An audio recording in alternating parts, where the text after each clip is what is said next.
हरे कृष्णा, राधे राधे। तो चैत्र नवरात्रों की शुरुआत हो रही है 19 तारीख से और आपके साथ शेयर कर रहे हैं बहुत ही सरल पूजन विधि। तो यहाँ पर जहाँ भी हमें पूजा करनी है वहाँ पर गंगा जल छिड़क कर जगह को साफ़ सुथरा बना लें। फिर उस पर हमें चौकी लगा देनी है लकड़ी की। उसके बाद पीला या लाल कपड़ा बिछा देना है। उसके बाद हमें अष्टकमल बनाना है। तो हम कटोरी में प्लेट में कुमकुम से भी अष्टकमल बना सकते हैं, चावल बिछा के, और अष्टकमल बना सकते हैं। फिर हमें उसके ऊपर जो है कलश की स्थापना करनी है। तो कलश हमें तांबा, चांदी, पीतल या मिट्टी का ले लेना है। उसके मुख पर हमें मौली बांध देनी है। उसके बाद उसके ऊपर हमें बनाना है स्वास्तिक। तो हम या तो हल्दी से या कुमकुम से इस तरह से स्वास्तिक बना देना है हमें। और तो इस तरह से हमें स्वास्तिक बना देना है कलश के ऊपर, और कलेवा ज़रूर से बांध देना है इसके मुख पर। फिर जो अष्टकमल हमने बनाया है, अष्टकमल के ऊपर हमें कलश को स्थापित करना है। नवरात्रों में कलश को स्थापित ज़रूर से करना चाहिए पूजा में। और यहाँ पर मैंने जो कलश है उसमें जल डालना है पहले। उसके बाद उसमें अक्षत डाल देने, सुपारी, सिक्का और हल्दी की, अगर आपके पास गांठ हो तो हल्दी की गांठ डाल दें। अगर नहीं है तो आप जो बारीक हल्दी है ना वो भी डाल सकते हैं वैसे तो। और गांठ हो तो जो हल्दी की गांठ हो तो वो बहुत अच्छी।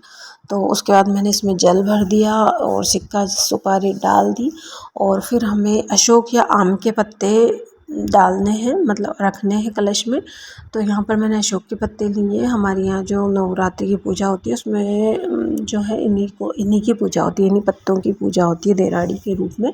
और 9 पत्तों की जो है इस तरह से एक शाखा लेके आते हैं, उसकी पूजा करते हैं। और फिर उसके बाद मैंने अशोक के पत्तों के ऊपर फिर नारियल को रखना है हमें। या तो हम कटोरी में रख सकते हैं अक्षत रख के, या फिर हम इस तरह से रख सकते हैं। फिर एक साइड में हमें अक्षत रख के माता रानी को विराजित करना है। आपके पास फोटो तो फोटो और विग्रह हो तो विग्रह को, उनको चुंदरी मैंने उड़ा दी है।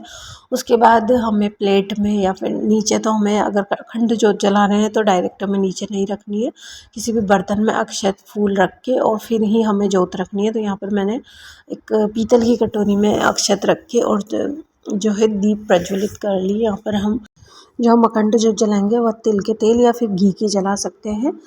तो मैंने यहाँ पर घी की जोत जला दी, दीपक का पूजन कर दिया। फिर हमें गणपति जी की स्थापना भी ज़रूर से करनी है पूजा में। तो यहाँ पर मैंने सुपारी पर कलेवा लपेट के और अक्षत का आसन देके गणपति जी को विराजित कर दिया।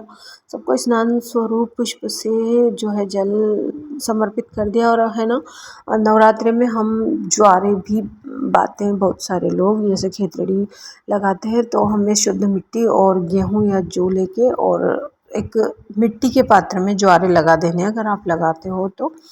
और फिर हमें यहाँ पर पूजा स्टार्ट करनी है। तो ज्वारे अगर आपने लगाए हैं तो उनकी भी पूजा साथ साथ में हो जाएगी। और मैंने यहाँ पर सबसे पहले गणेश जी को टीका चंदन किया, फिर माता रानी को कुमकुम लगाया। और वही कुमकुम हम हमारी मांग में, हमारे चूड़े में लगा सकते हैं। इसको हम सुहाग लेना बोलते हैं माता रानी से। फिर मैंने यहाँ पर कलश की भी पूजा कर दी, इसको भी टीका चंदन कर दिया। और गणपति जी को मैंने चंदन लगाया था, माता रानी को मैंने कुमकुम लगाई है। फिर गणपति जी को वस्त्र स्वरूप मैंने यहाँ पर जनवई चढ़ा दी। और जो भी आपके पास पुष्प है वो पुष्प हमें चढ़ा देना है, पीला या सफ़ेद या लाल। माता रानी को लाल पुष्प पसंद है, अगर आपको लाल मिल जाए तो लाल आप चढ़ा सकते हैं। उसके बाद यहाँ पर सुहाग की जो सामग्री है वो हमें चढ़ा देनी है। आप नवरात्रों के 9 दिन में से किसी भी दिन सुहाग सामग्री चढ़ा सकते हैं, या तो फिर आप नवरात्रों की स्थापना, घट स्थापना करते हो तब आप जो है सुहाग सामग्री चढ़ा सकते हो, या फिर लास्ट में अष्टमी नवमी की या कन्या पूजन जब भी करते हो तब आप किसी भी एक दिन चढ़ा सकते हो। उसके बाद यहाँ पर माता रानी का प्रिय भोग पतासे और जो है लौंग और पतासे हैं।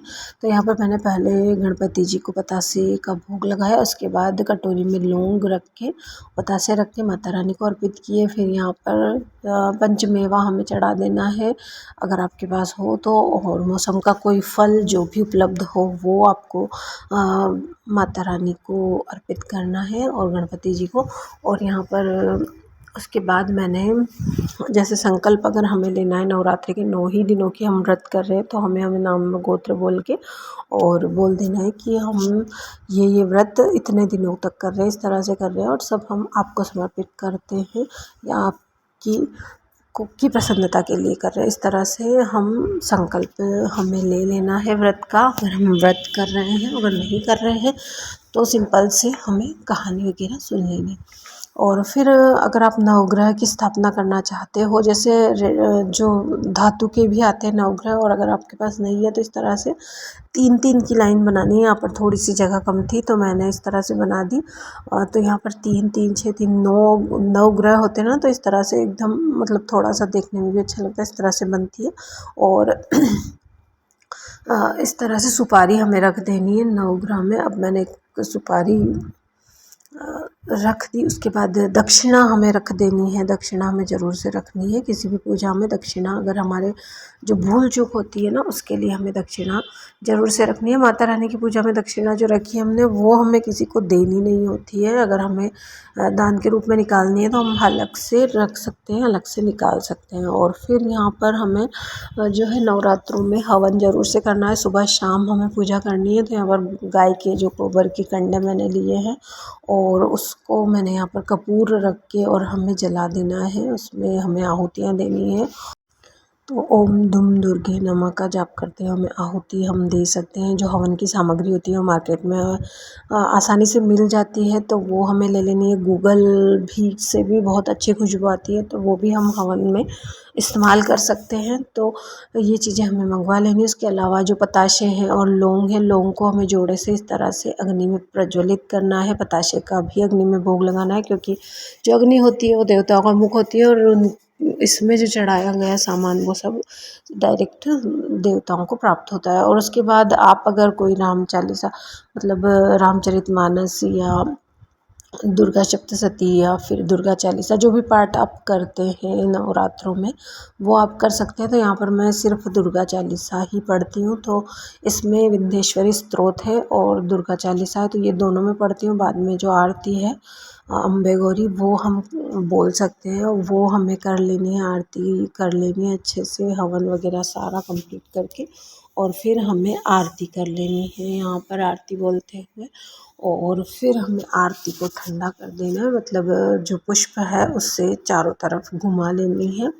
चारों दिशाओं में हमें आरती कर देनी है। और माता रानी की जो माला है, अगर आप नवरात्रों में माता रानी के नाम की माला भी करते हो तो आप रुद्राक्ष से या फिर आप चंदन की माला से माला कर सकते हो। और जो है बाल गोपाल के लिए हमें तुलसी की माला लेनी होती है, और जो विष्णु जी के लिए भी हम तुलसी की माला ले सकते हैं। भोलेनाथ के लिए हम रुद्राक्ष की, और माता रानी के लिए हम चंदन या रुद्राक्ष की माला ले सकते हैं। तो इस तरह से मैंने अपनी पूजा कंप्लीट की और बहुत ही अच्छे से पूजा मेरी हो गई थी। और अगर आपको वीडियो पसंद आया हो, पूजा मेरी पसंद आई हो, मेहनत मेरी पसंद आई हो, तो वीडियो को लाइक शेयर सब्सक्राइब जरूर कीजिएगा। जय माता दी।